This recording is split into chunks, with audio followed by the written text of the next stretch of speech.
Jeff is 24, about 5'8", about 270 pounds. Big, strong, young man. He was about 2 that we started realizing something was a little bit off, and shortly after that, I believe it was the official diagnosis of autism came when he was probably 3. And as you could probably imagine, it was pretty devastating to us. I was probably in some form of denial, I suppose you could say. As time went on, I learned more about the condition, and gradually we've come to be able to try and deal with it and work and cope with it as best we could. What I think is important for other firefighters to know in dealing with people with autism is that there's going to be a lot of varying degrees of autism. I know this much, and they may look perfectly normal. There's nothing physically different about their appearance, but their levels will certainly be a lot different.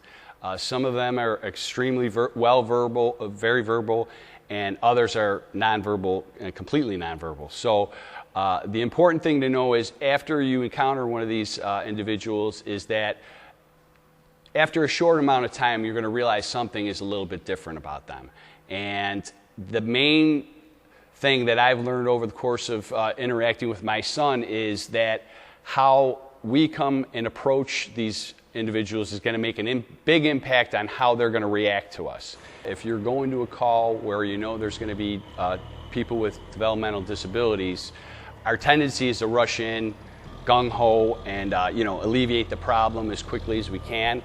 With these people, what I found from my own personal experience is you want to go in as calmly as possible.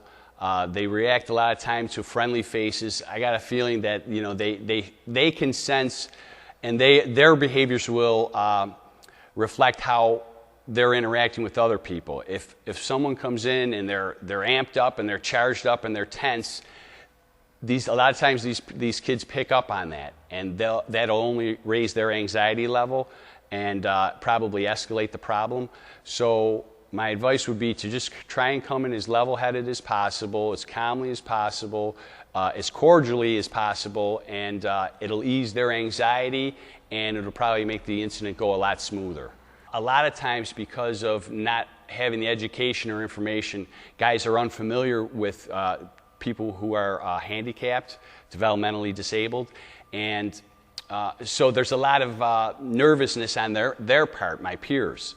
And generally, when I know there's an incident like that in a group home or something like that, I kind of take the lead. But for them, and we discuss it when we're sitting around the table, I just recommend that they try to go as calmly as possible and really just realize that they're just like everybody else, but they just need things to be told to them a little more clearly, a little more slowly, so they understand it, and that generally helps their anxiety and their any nervousness they might have. So that's the biggest suggestion I would have for other firemen, realizing they're human, they're just a little bit different, but not much. Everybody really requires the same stuff, and it's just concern and care. That's all anyone should expect to offer anybody who we work with.